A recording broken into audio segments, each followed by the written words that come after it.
Okay, ngayon naman, dividing fractions. Okay? So, tapos na tayo sa multiplying fraction. Meron tayo ngayon na dividing fractions. Okay? So, mag-divide tayo, no? For example, 2/3 divided by 1/5 or 1/5. Teacher, paano po yan? Okay, makinig mabuti para matutunan niyo po, no? Okay. So, ang itong gagawin natin ay reciprocal method. Okay? Una, itong 2/3, ilipat mo na sa kabila. Transfer. 2/3. Etong division, gagawin mo siyang times. Okay? Okay, yung division magiging times, magre-reciprocal. And then yung 1/5, gagawin mo siyang 5/1. Naintindihan mo ba? Bumaliktad. Para maging multiply siya. Ganun lang po. Okay, una, si 2/3, ilipat mo lang. Lipat. Yung pangalawa, si divide maging times or multiplying. Multiplication. Then si 1/5, baliktarin mo lang. Maging 5/1. Then equal sign ka na agad. Okay? O, may pwede bang i-cancel? Wala. Okay? Pag wala, direct ka na agad. Numerator to numerator. 2 times 5, 10. And then 3 times 1, 3. Yan na po yung sagot? Yan na po ba yung sagot? Yes or no? Tinuruan ko kayo ng changing improper fraction to mixed number. Okay. Now, para mabilis, ilan nakita nyo?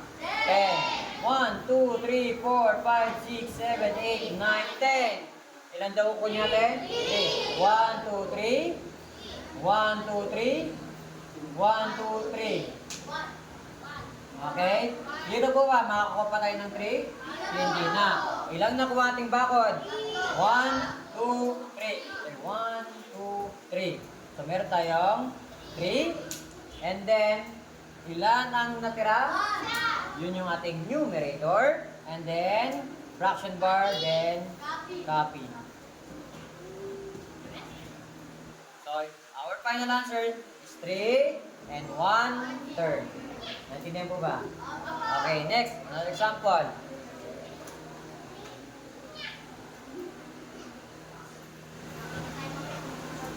Sure. Ito yung ating tawag ating reciprocal method. Binabaliktad mo, tama po ba? Opo. Binabaliktad po ba? Nagbaliktad po ba tayo ito? Opo. Okay, ang tawag yan ay reciprocal method, no? Okay. So, ngayon, pwede rin naman ganito. Okay? Pwede rin hindi ka magbaliktad. Naintindihan po ba? Pwede rin hindi ka magbaliktad.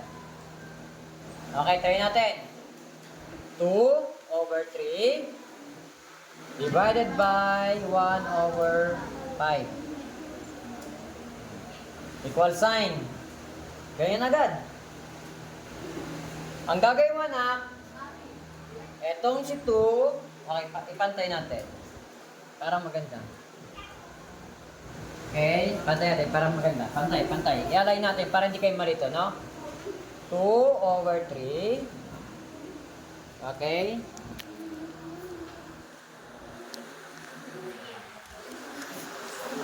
Okay, 2/3 divided by, ano natin? 1. Okay, equal sign. Okay? Yung divide, gawin mo agad times. Gawin mo agad times siya. Then, cross multiplication. Di ko kayang tanggapin. Ayan. Yung cross. Okay. So, multiply mo agad. Etong si 2, tsaka si 5, i-multiply mo. Okay? Okay. So, 2 times 5? 10. Then, ito naman, gawin mo siyang multiply mo again. Lumabas pa siya? Lumabas? Then next, di pa yung matapos, kailangan mo siyang i-change into mixed fraction or mixed number. So, ilang 3 meron sa 10? 3. Nung kumuha ka ng 3, ilan tira? Isa. Then, copy the denominator. Saan ang mas madali? Ito or ito? Yung may reciprocal na nagbaliktad ka or nag-ito lang, nag-cross? Okay. Naintindihan na po ba? Sino may tanong? Sino may tanong? Taas ang kamay. Dali, para maulit natin. Nagigets? Clear? Okay. We're going to have a short exercises.